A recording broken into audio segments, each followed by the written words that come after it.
हमारे लिए आए हैं। हमने हम बहुत जगह पे गए, हर किसी के पास गए, किसी ने हमारी मदद नहीं की, किसी ने भी हमारी मदद नहीं की। मेरी माँ एक साइड में मुझे उठाती थी, दूसरे साइड में डॉक्यूमेंट्स उठाती थी। हमने आज कोई दरवाजा खटखटाया लेकिन किसी ने हमारी बात नहीं सुनी, किसी ने भी नहीं।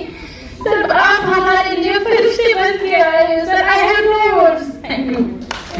15 साल की थी जिसमें मुझे उसको शादी करनी पड़ी, तो मेरे पास कोई ऑप्शन नहीं था। मैं जहां भी गया मुझे कभी आज तक किसी ने सपोर्ट नहीं किया सर। मैं हर दरवाजे पे गया, मतलब मैं बोल नहीं सकूंगा sir. I have no words to, मतलब मैं क्या बताऊं सर। यहाँ पर मेरे पास क्या गया, मैं कहाँ गया, मैं वो जगह ही नहीं जहां मैं नहीं गया।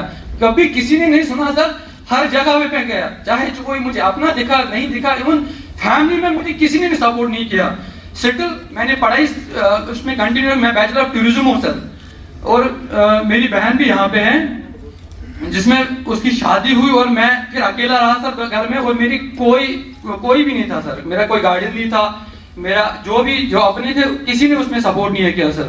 लेकिन उसमें मुझे कभी लगता था कि sometimes I think suicide is the only way to find out the solution, but still मुझे पता नहीं था, मुझे उसमें होप एक मिल रही थी कि होगा कुछ। और आज उसके असल मेरे पास अल्फाज नहीं है कि जो 20 साल पहले मेरी घर के वो रोशनी बुझा दी गई थी, उसके मैं it will be remember sir, it will be remember till the day of judgement sir. मैं जब इंशाल्लाह, मतलब मैं यहाँ पे कुछ नहीं दे सकूंगा, मेरे पास दुआओं के सिवा कुछ नहीं है सर, लेकिन it will be remember till the day of judgement sir.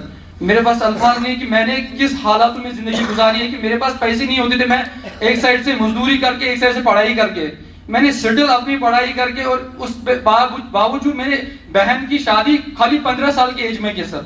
15 साल की एज में मैंने अपनी बहन की शादी की।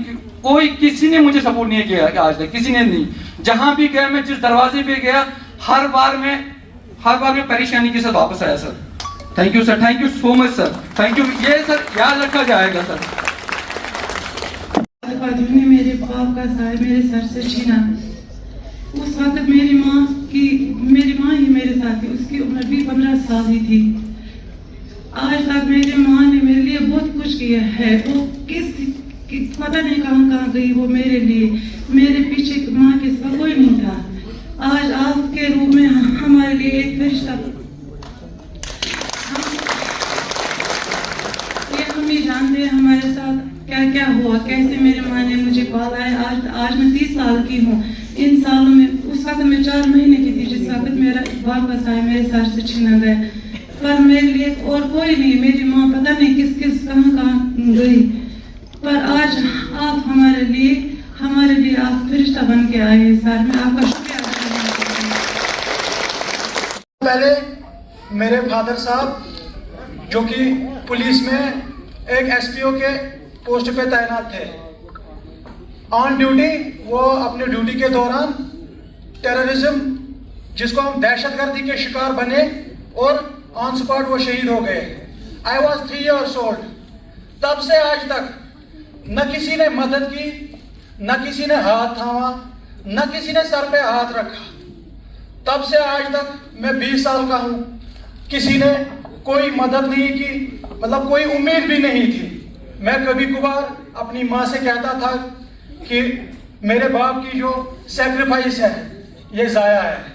मतलब हमारे घर में ऐसा माहौल बना कि मैं अपने आप को बोझ समझ रहा था कि मेरे बाप ने गलती की। सीरियसली बता रहा हूँ। लेकिन आज मेरी लाइफ में, मैं जब से बड़ा हुआ हूँ तब से मैंने स्ट्रगल देखा। आज पहली बार अपनी लाइफ में मैं प्राउड फील कर रहा हूँ कि मैं एक शहीद का बेटा हूँ। आज पहली बार जम्मू एंड कश्मीर की हिस्ट्री में जो भी शहदा हैं उनको एक दर्जा मिला है, लेकिन उसका एक ही हम उसको कह सकते हैं वसीला, वो है हमारे ऑनरेबल लेफ्टिनेंट मनोज सिन्हा साहब। बाकी कोई उसका हकदार नहीं है। ये वो वाहिद हस्ती है जिसने शहीदों के खानदानों की जो बुझी हुई वो चिराग थी, आज फिर से एक बार वो रोशन हो गया। मैं अपने बाप की रूह की दुआओं की और अपने दिल की उम्मीद गहराइयों से आपका शुक्रिया अदा करना चाहता हूँ।